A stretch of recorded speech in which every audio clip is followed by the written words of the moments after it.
recordándoles que las formas de confirmar en este sistema de vigilancia epidemiológica y en este sistema de información son por prueba PCR positiva, por prueba de antígeno positiva, por personas que son asociadas epidemiológicamente y por aquellas personas que son dictaminadas clínica epidemiológicamente. Y esto es muy importante porque la dictaminación específicamente para lo que tiene que ver con el tema de defunciones es todo un proceso.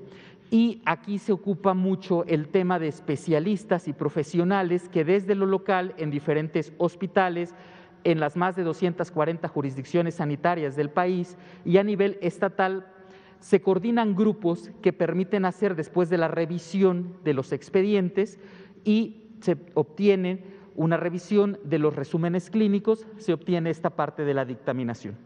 Dos cifras importantes más que podemos tener en esta lámina son los casos activos estimados. Para el día de hoy tenemos 28.470 casos activos estimados, lo que representa el 1% del total de la epidemia desde que ha iniciado. Esta cifra es una cifra movible, es una cifra la cual es dinámica y conforme vayamos avanzando es este dinamismo que tiene. Por eso es muy importante que nosotros sigamos esta parte de esta cifra. Y una cifra muy importante son los esquemas completos de vacunación contra la COVID-19 y tenemos más de 3.844.491 con el corte, recuerden que es a las 21 horas del día de ayer. Esa es la cifra de esquemas completos de vacunación. Es muy importante que en esta gráfica ustedes observen que ya llevamos un buen número considerable de semanas epidemiológicas cuando hacemos la suma total. Y para esta semana epidemiológica, en este caso que estamos iniciando hoy, la semana epidemiológica 16, ya llevamos más del 30% del año en semanas epidemiológicas. Pero lo que quiero destacar es que esta curva es una curva nacional, pero a su vez debemos saber que el comportamiento de la enfermedad tiene que ser también regionalizado y tiene que ser a través de las entidades federativas y a través de cada jurisdicción sanitaria. Y este ejercicio de revisión, de análisis, que sirve para la toma de decisiones a los tomadores desde lo local, desde los jefes jurisdiccionales, desde los epidemiólogos estatales, desde las autoridades estatales hasta llegar a esta parte nacional, es un análisis que se realiza y que se debe de realizar periódicamente en las diferentes figuras que tienen en las entidades federativas. Si me pasas la siguiente, por favor. Esta es la gráfica de hospitalización. Y en esta gráfica de hospitalización vemos que se tiene un 16% de ocupación nacional, no hemos tenido cambio. Y aquí identificamos tres líneas importantes. Una, el total de personas hospitalizadas que están en una línea café, las personas hospitalizadas en camas generales, y las personas en rojo y las personas hospitalizadas con ventilación mecánica. Y aquí vemos igual, como lo hemos comentado, un descenso que al ver esta parte de los descensos nosotros tenemos que focalizar las acciones para poder identificar las señales tempranas que tenemos para identificar en qué momento podemos tener un caso o en qué momento se estabiliza el tema y sobre todo las acciones inmediatas que tenemos que hacer.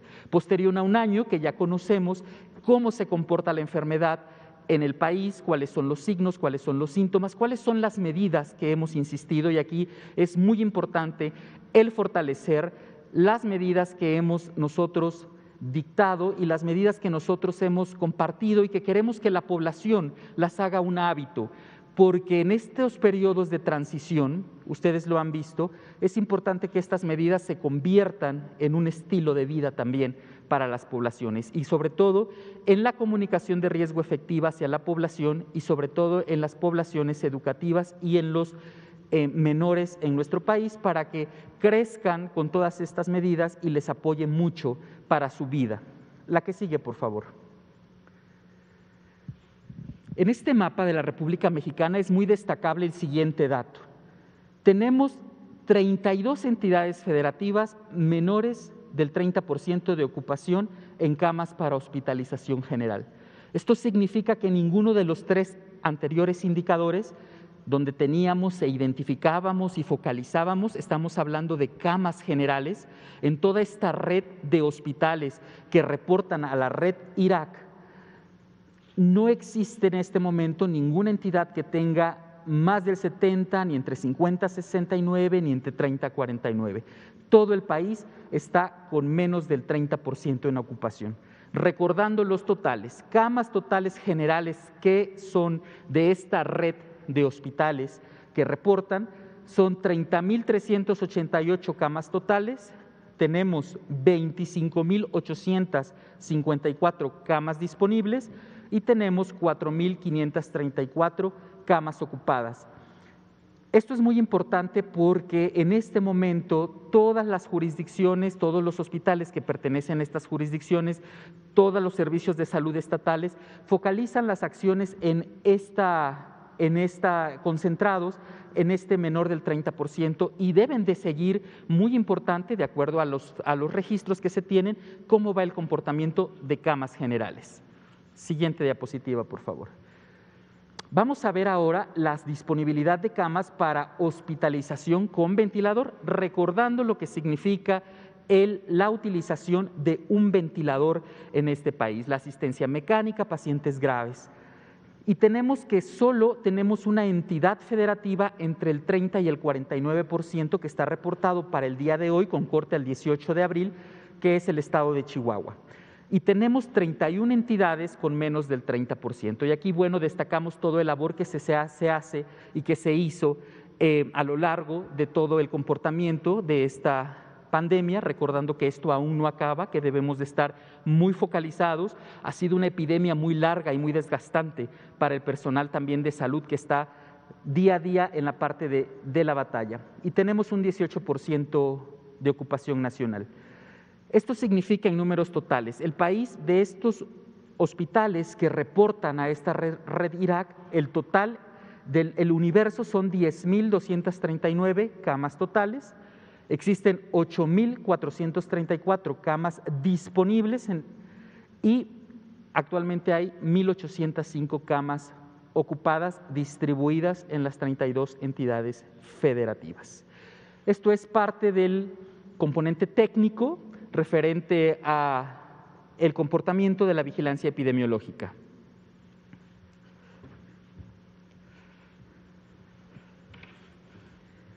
A continuación, le daremos la bienvenida y nos da mucho gusto que nos acompañe el director general de epidemiología, el doctor José Luis Alomía Segarra, quien nos está acompañando virtualmente.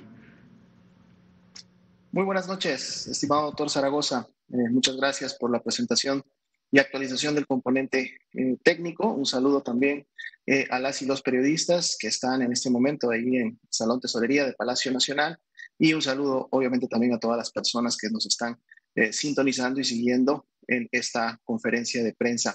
Vamos a pasar a actualizar los datos de la Estrategia Nacional de Vacunación contra el virus SARS-CoV-2, precisamente para prevenir la COVID-19. Como pueden ver ustedes ya en pantalla, tenemos el corte del día de ayer, sábado 16 de abril, 17 de abril, perdón, en donde se llegó a aplicar 214.223 dosis de vacuna.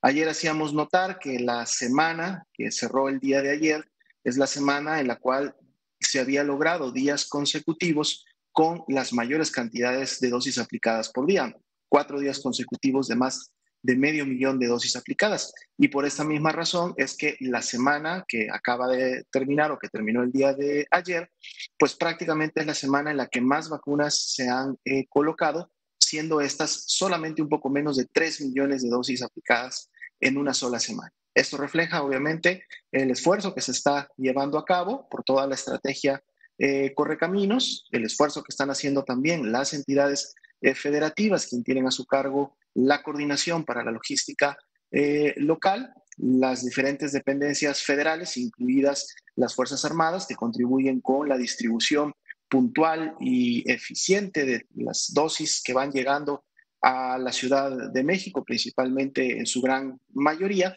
Y pues bueno, esto ha permitido que la Estrategia Nacional de Vacunación tenga estos avances importantes en últimos días. Y como sabemos, las vacunas continuarán llegando y por lo tanto esperamos mantener un ritmo de distribución y aplicación de vacunas que nos permita estar repitiendo esta semana, sobre todo ahora que llegarán en próximas semanas nuevos y mayores embarques y en donde obviamente también se requiere continuar avanzando con las segundas dosis de aquellos que han recibido ya la primera.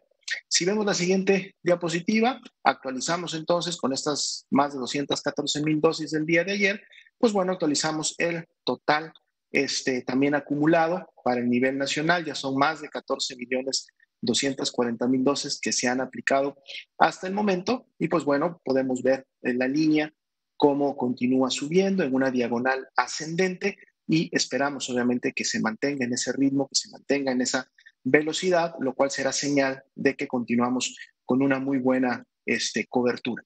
Si vemos la siguiente diapositiva, repasamos y actualizamos también los grupos en donde se han estado aplicando ya las vacunas. El primero de ellos, los trabajadores de la salud. Para el día de hoy actualiza 936,594 y de este grupo ya el 84% con esquemas completos, es decir, con 2 dosis colocadas, por lo cual estamos esperando ya la protección para efectos de si se contagian del virus SARS-CoV-2 no desarrollen signos y síntomas, sobre todo graves y sobre todo aquellos que pueden llevar a una hospitalización. En el caso del personal educativo, los trabajadores de la educación, 22,934, esta es una cifra que no ha cambiado, recordando que esta fue una cifra que representa al inicio de esta estrategia en su momento en el estado de Campeche. Aquí también el 77% de los trabajadores de la educación ya tienen esquemas completos. Esto va a continuar en su momento incrementando en la medida de que se aplique la segunda dosis y obviamente vamos a ver también cómo se incrementa esta semana que va iniciando el día de hoy, porque en esta semana tenemos otras 5 entidades que empezarán con la aplicación de vacuna a los trabajadores de la salud. Y finalmente el grupo de personas adultas mayores de 60 años y más, que ha sido el principal objetivo de las últimas semanas y últimos 2 meses prácticamente, en donde el día de hoy se tienen 10,237,442 personas adultas mayores de 60 años y más vacunadas ya con al menos una dosis. El 30% de estas tienen ya esquemas completos, es decir, también estamos esperando la protección que resulta precisamente de la vacunación ya del esquema completo. Si vemos la siguiente diapositiva, continuamos con la actualización del monitoreo de los eventos supuestamente asociados a vacunación e inmunización. No, para las cifras generales no tenemos muchos cambios. Lo que podemos sí hacer notar es ese porcentaje que tenemos en la parte superior derecha, el cual ha ido disminuyendo en la medida que la Estrategia Nacional de Vacunación ha ido avanzando, lo cual se traduce y significa obviamente en la seguridad que las vacunas están teniendo. Son vacunas seguras. En todo tipo de vacuna, no solamente entre las que se han producido recientemente contra el virus SARS-CoV-2, sino en las que se han utilizado prácticamente en toda la historia desde que las vacunas han sido un elemento importante en la prevención primaria de enfermedades. Siempre se esperan eventos que puedan desarrollarse en algunas personas susceptibles, que sean obviamente alérgicas a algunos de los componentes de la vacuna o por reacciones en su organismo pudieran tener manifestaciones, signos y síntomas relacionadas a esta, pero siempre han estado en un nivel de seguridad lo suficientemente bajo para que el beneficio que la vacuna genera sea siempre el mayor y que por lo tanto la implementación y la aplicación de la misma, pues obviamente sea siempre la mejor opción. 0,1% continúa siendo la proporción de ESAVIS en función de la totalidad de dosis aplicadas y obviamente este es el dato que nos devela esta seguridad. Y finalmente, en la última diapositiva, es una diapositiva que no tiene actualización en función de números, dado que del día de ayer para hoy no se han recibido nuevos embarques de vacuna, pero siempre la estamos colocando todos los días para también comunicar el número total de dosis que hasta el momento han arribado al país. Más de 18,887,000 son las dosis que ya han llegado. Obviamente todas estas dosis ni bien llegan, se programa inmediatamente su distribución y se realiza la misma para que las entidades tengan siempre la suplencia necesaria de dosis para poder continuar día con día con la estrategia. Además, obviamente, que en función de los 5 tipos que pueden ver, 5 tipos y marcas de vacuna que tenemos actualmente en México, que pueden ver ustedes en la diapositiva, se pueden implementar estrategias específicas para efectos del tipo de población, sobre todo hablando de que tenemos poblaciones que son de mayor o más difícil acceso, algunas que son más densamente concentradas en ciertas localidades, en ciertos municipios, y por lo tanto, las vacunas que también tienen características propias, en donde algunas requieren ultracongelación, otras congelación, otras refrigeración, pues obviamente tener un abanico de diferentes tipos de vacunas permite entonces que la logística pueda ajustarse y sea la mejor para cada uno de los grupos poblacionales. Entonces, bueno, esta es la actualización de la Estrategia Nacional de Vacunación. Esta semana va a continuar. Estaremos obviamente actualizando los números todos los días y comunicándoles a ustedes cómo se sigue cubriendo, sobre todo estos grupos que son los grupos que tienen los mayores riesgos de enfermar gravemente y por lo tanto tener la mayor afectación, que es la muerte en relación a la COVID-19, y que por lo mismo deben de ser los grupos que primeramente y de manera más oportuna se cubran con el esquema completo para obviamente tener esa disminución en el impacto que está teniendo la epidemia de COVID-19 en nuestro país. Le devuelvo el uso de la palabra al doctor Cristian Zaragoza para que continúe con el siguiente componente. Muchas gracias. Muchísimas gracias al doctor José Luis Salomía Segarra, director general de Epidemiología. Como les compartía al inicio de esta conferencia de prensa, se han introducido nuevos elementos técnicos y parte de estos elementos técnicos el día de hoy veremos 3 videos. La importancia de tener esta comunicación que podamos ver en este momento son 3 videos de las entidades federativas que a lo largo de la semana nos acompañaron, que nos presentaron su experiencia, que nos compartieron, que las autoridades estuvieron en esta comunidad de diálogo con nosotros, con ustedes y sobre todo con la población. Es muy importante que nosotros, a través de estos elementos visuales, también a lo largo de toda esta epidemia, tengamos este tipo de acompañamiento con la parte de la población. Y el día de hoy estos 3 videos nos van a hacer visualizar y nos van a permitir seguir en este acompañamiento que se ha dado de diferentes temáticas. Vamos a pedirles a nuestros compañeros de comunicación si nos pueden pasar el primer video y la dinámica será después del video, daremos una pequeña explicación. Adelante. Al principio, de hecho, nuestras jornadas laborales eran muy pesadas porque entrábamos al área COVID como cada tercer día en jornadas de 8 horas con un Tyvek, todos tapados, con cubrebocas, con gogles. Pues como personal de enfermería es como una emoción muy inexplicable porque pues sabemos que estamos tratando con seres humanos, ¿no? Seres que sienten, seres que están allá adentro, quizás más espantados que nosotros porque ellos son los que están enfermos. Entonces nosotros tenemos que apoyarlos, que abrazarlos, que darles como todo ese apoyo. Sí nos ha tocado como estar muy en contacto y ya cuando se van recuperando y se van súper satisfechas es como algo muy padre.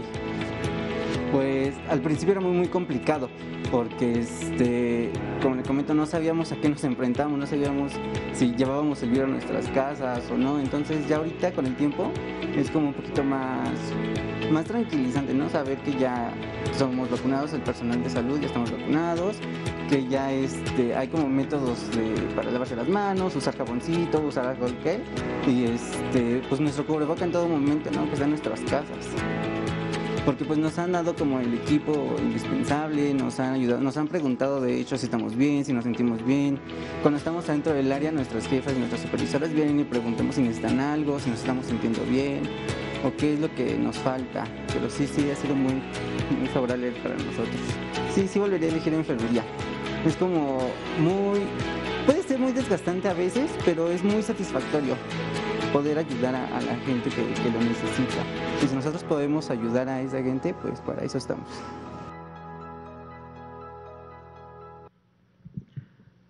Muchas gracias.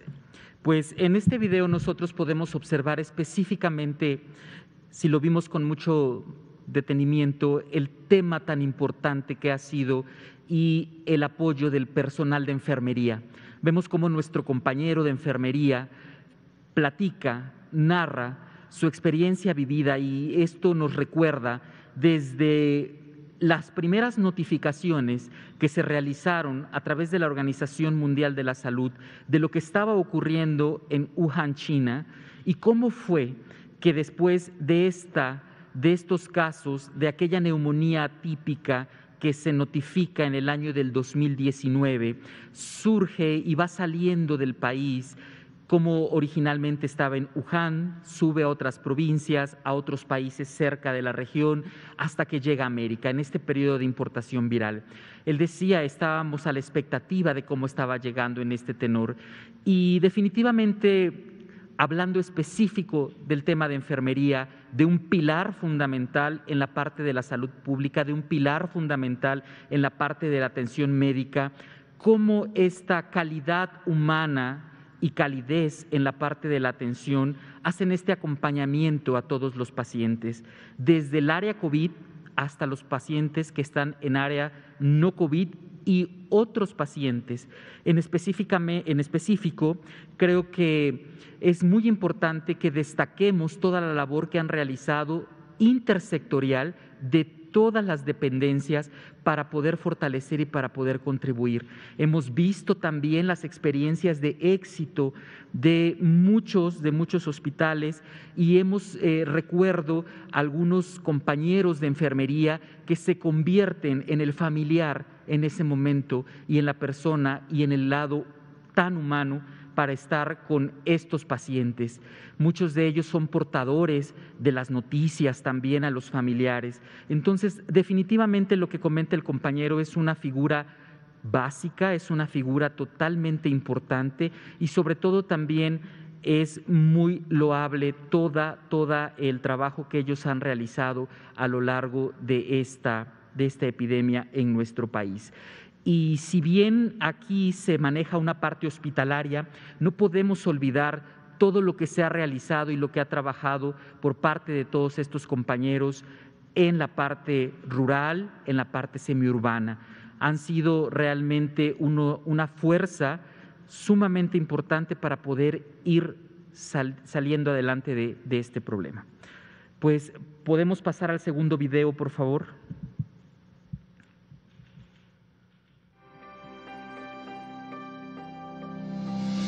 A partir de aquí estamos viviendo una nueva normalidad que no es fácil de aceptar, pero que si todos seguimos colaborando para que la salud de todos los adultos mayores, las personas jóvenes, se siga pues, teniendo en las mejores condiciones, si todos colaboramos con eso, vamos a tener resultados positivos a largo plazo y lo más importante, pues vamos a tener cerca de nosotros a las personas que más nos importan. Entonces, hay que seguirnos cuidando, no debemos bajar la guardia, aunque ya se cuente con vacunación, pues no tenemos diferenciación como seres humanos cuando se trata de salud y enfermedad.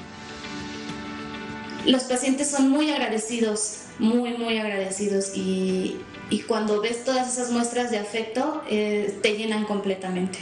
No bajen la guardia, el hecho de estar aquí, de tener a un familiar aquí, de que nosotros estemos arriesgando la vida, es por ustedes. Podemos tener estas marcas por el equipo de protección, cansancio, no poder comer, pero cuando vemos a los pacientes que salen es la mejor satisfacción. Bueno, y la mejor satisfacción es que nadie se enferme, ¿no? Que estén bien y que podamos regresar a una nueva modalidad.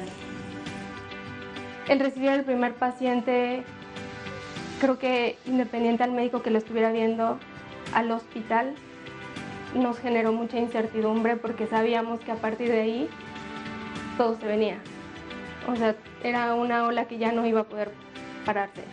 Nosotros que hemos estado de este lado de la pandemia, les puedo decir que es real que el hecho de traer un cubrebocas, una persona se puede acostumbrar. Es muy difícil al principio, sí, no voy a decir que no, es muy complicado, pero se puede. No se confíen.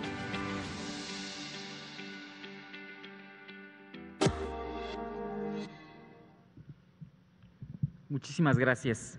Este video donde equipo y personal de salud nos narran la parte de su experiencia aquí en la Ciudad de México, en el Hospital Ajusco Medio, Es sumamente destacable el tema de no bajar la guardia. Y lo comentaba hace unos minutos, la epidemia no termina. Es momento en el cual nosotros tenemos que seguir focalizados en las acciones y sobre todo también en no olvidar las medidas que todos tenemos que seguir implementando. Hablaban nuestras compañeras en este momento del tema de ellas que ya tenían la vacuna, también no pueden bajar la guardia. Tenemos que seguir fortaleciendo todas estas acciones. En salud, los equipos sumamos y los equipos también es importante que destaquemos toda esta labor de nuestros compañeros por también el desgaste que se ha tenido físico, emocional, porque pertenecemos a núcleos familiares, porque pertenecemos a una sociedad y porque no ha sido fácil el tema. Definitivamente la epidemia de la COVID-19 nos ha mostrado nuevas caras, nos ha enseñado a trabajar en teledistancia, nos ha enseñado a estar más aislados. Y aunque han pasado muchos días tristes por el impacto que ha tenido esta epidemia en el país, es muy importante también destacar historias de éxito, de acompañamiento.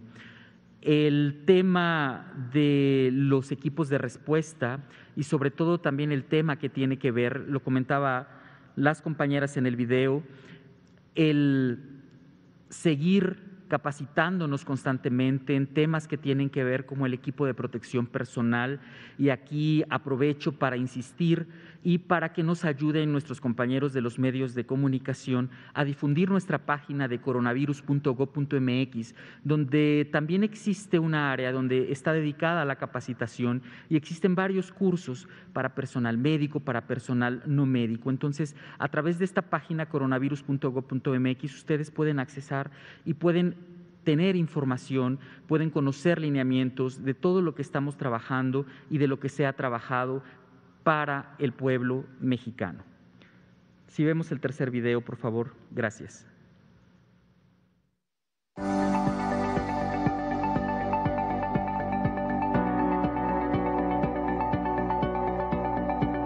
Al principio de la pandemia, pues sí fue con mucho miedo porque era una enfermedad nueva, era algo totalmente desconocido.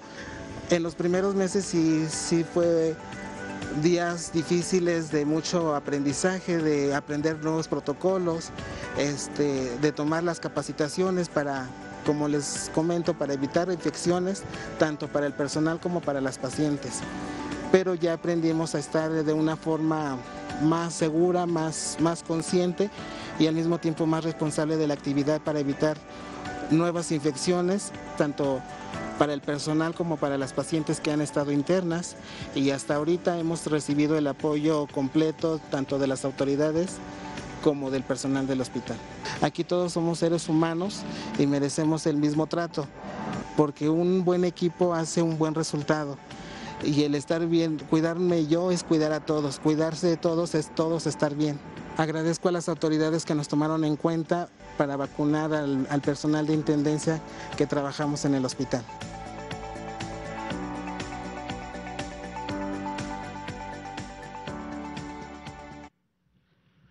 Muchas gracias.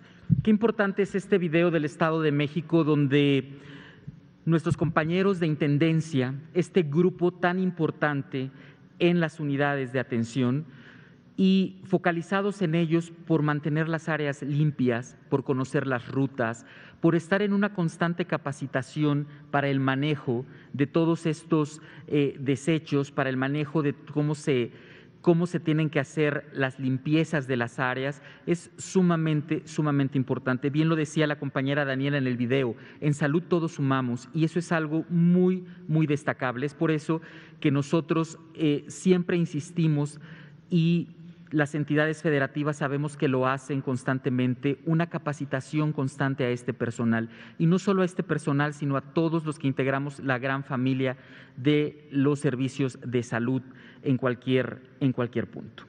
Pues con estas nuevas inclusiones de temas temáticos y de temas de videos, estamos terminando. Vamos a pasar a nuestros compañeros de prensa, quien nos da mucho gusto tenerlos aquí físicamente, porque nos ayudan a comunicar esta comunicación efectiva con la población. Así es que pasaremos a la ronda de preguntas y respuestas. Adelante, compañero. Compañera.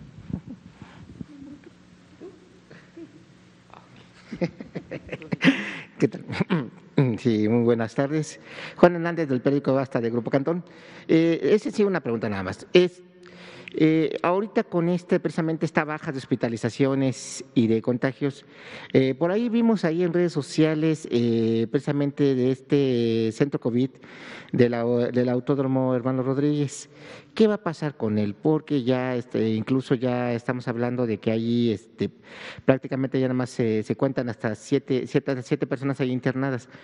¿Qué va a pasar con ese lugar o qué va a pasar con los otros centros COVID que abrieron y que ahorita pues no se están utilizando? Muchas gracias.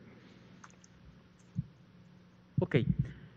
Cuando se decide hacer las aperturas de cualquier centro, vamos a no hablar específicamente de uno, siempre se hace un análisis de las necesidades y una evaluación de los mismos. Y está en una constante reevaluación de acuerdo a los indicadores, de acuerdo a la capacidad, de acuerdo a la sustentabilidad del mismo. Entonces, definitivamente al interior, cada dependencia que es responsable de estos centros a los cuales están asignados, estarán haciendo una evaluación constante para poder hacer estas acciones que siguen.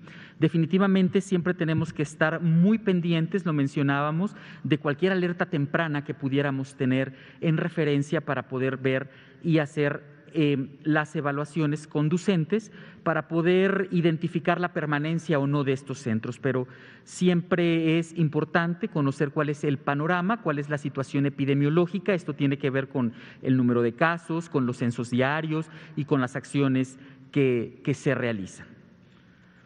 No sé si doctora Lomía quisiera complementar parte de la respuesta, le agradeceríamos. Muchas gracias, doctor Zaragoza. Sí, en todo caso, acotar, como bien comenta el doctor Zaragoza, la existencia precisamente de las unidades COVID, sobre todo de segundo y tercer nivel, responden obviamente a los riesgos que en todo momento pueden existir de un incremento en la demanda hospitalaria.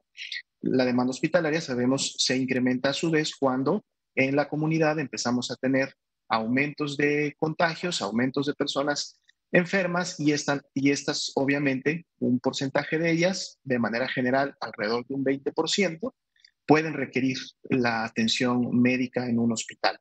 Existen lineamientos específicos, son los lineamientos de la continuidad de operaciones de los servicios de salud, los cuales tienen claramente definidos en qué momentos y cómo, a través de qué acciones específicas, el Sistema Nacional de Salud puede en su momento puede empezar a destinar camas que han sido previamente clasificadas como camas COVID, pueden empezar a destinarlas a la ocupación de otro tipo de pacientes o pacientes no COVID, cualquier otro tipo de enfermedad. Y obviamente el principal criterio para empezar a hacerlo, no para hacerlo de manera completa, sino para empezar a realizar este tipo de acciones, es cuando el semáforo de riesgo se encuentra al menos en amarillo, idealmente en verde. Y hay ciertos limitantes que el mismo lineamiento identifica y obviamente sugiere para hacerlo de manera ordenada, de manera escalonada. Algo que ha pasado en las últimas semanas, y creo que fue una muy buena decisión de la mayoría de las entidades federativas, incluidas la Ciudad de México, donde se encuentra este centro que ustedes comentan, es que precisamente ante el riesgo del potencial rebrote o del potencial incremento nuevamente de los casos, y esto asociado al periodo vacacional de Semana Santa, prácticamente todas las entidades federativas decidieron todavía no iniciar procesos importantes de dejar de clasificar camas COVID o de disminuir su disponibilidad. Y creo que eso es una, obviamente, decisión sensata, porque hasta que no pase el tiempo suficiente, y estamos hablando de periodos de incubación de la enfermedad para efectos de la Semana Santa, y que entonces este riesgo, con el paso de los días y las semanas, se disminuya o desaparezca, Entonces, las entidades federativas que estén en amarillo y que estén en verde podrán aplicar estos lineamientos de continuidad de operaciones. Y entonces, de esa manera, pues obviamente poder a lo mejor sí disminuir el número de camas destinadas para pacientes COVID para poder continuar incrementando la atención en esos hospitales. Recordemos que no todos los hospitales en el país son COVID. Tenemos alrededor de 1,000 unidades que son las que están destinadas a la atención COVID.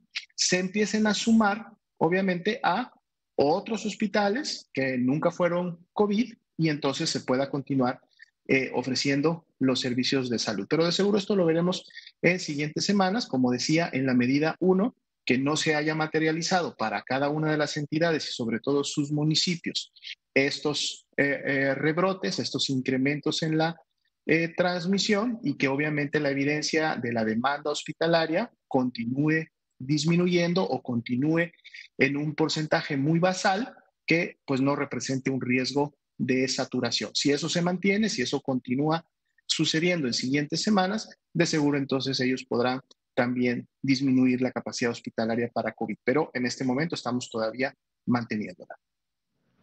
Muchísimas gracias. Adelante, compañera.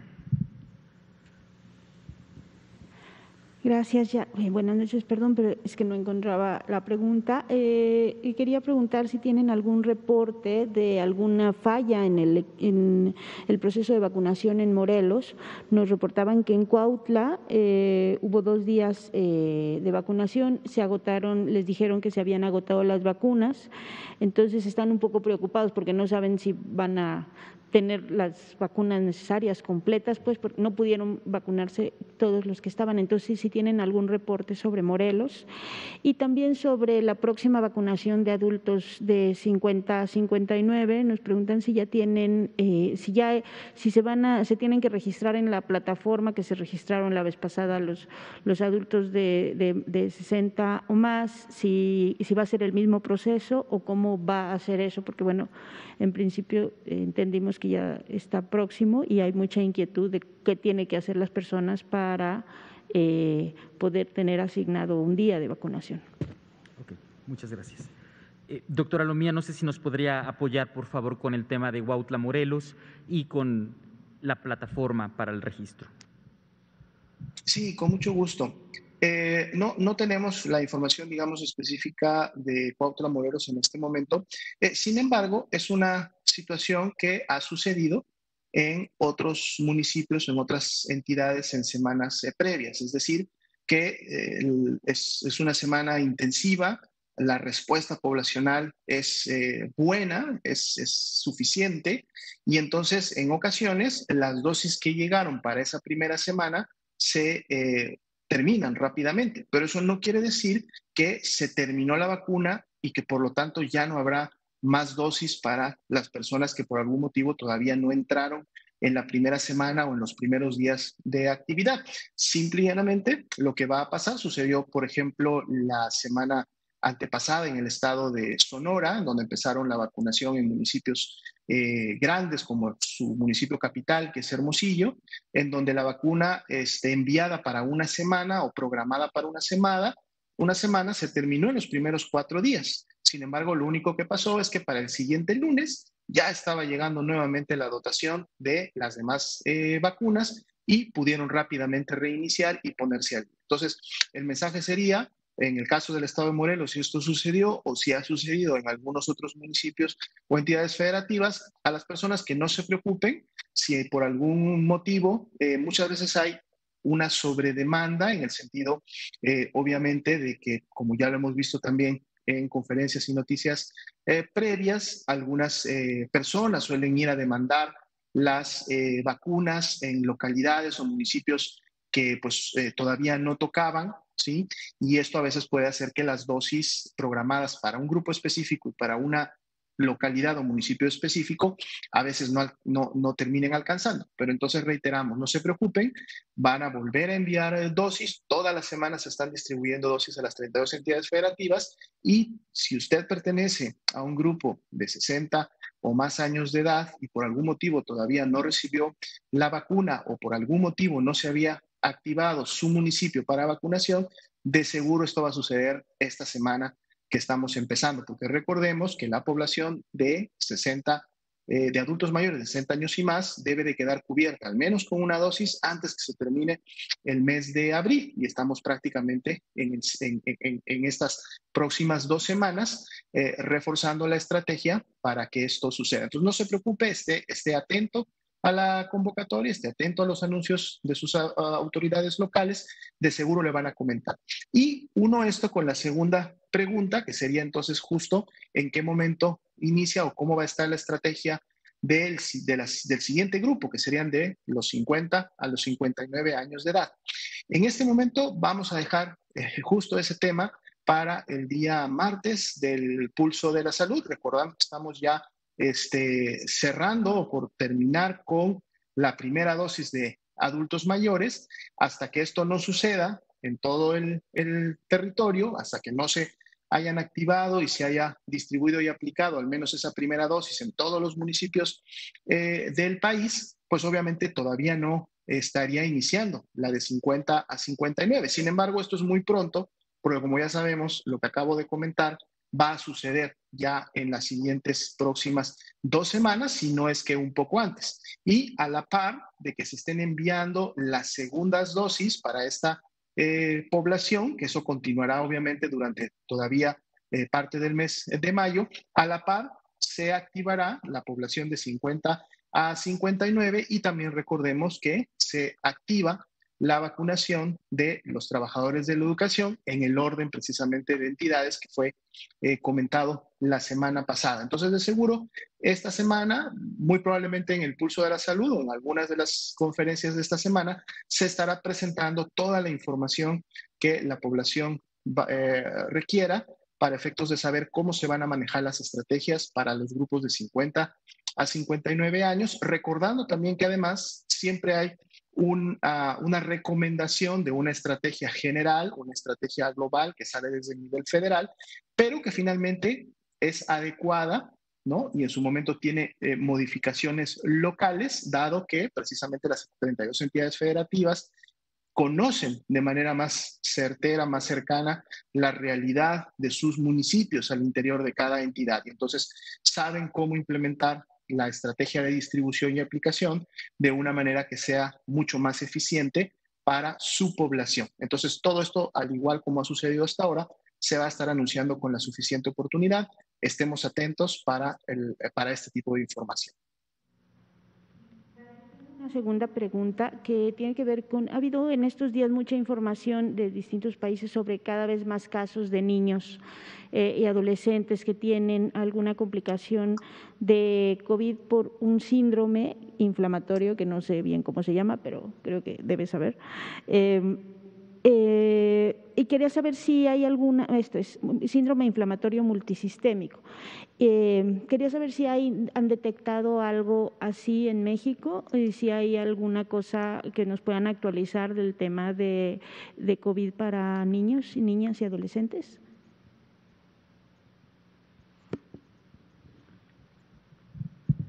La población infantil también es un tema muy importante, muy focalizado, y todos los pacientes infantiles que son identificados con COVID-19 y ingresan al sistema de vigilancia epidemiológica, y entonces podremos posteriormente darle un panorama de cómo se ha comportado en la población en niños y abordar esta parte de estos temas. ¿Hay alguna información ahora que tengan como actualizada sobre esto? En este momento no tendríamos esta parte de la información, pero podríamos compartirla posteriormente. Muchas gracias. Pues agradecemos su participación a todos los seguidores que nos están siguiendo a través de las diferentes redes sociales, a través de los diferentes canales, y sobre todo que nos siguen día a día por su interés de estar muy informados de cómo es el comportamiento del virus, de la enfermedad de la COVID-19 causada por el SARS-CoV-2 en nuestro país.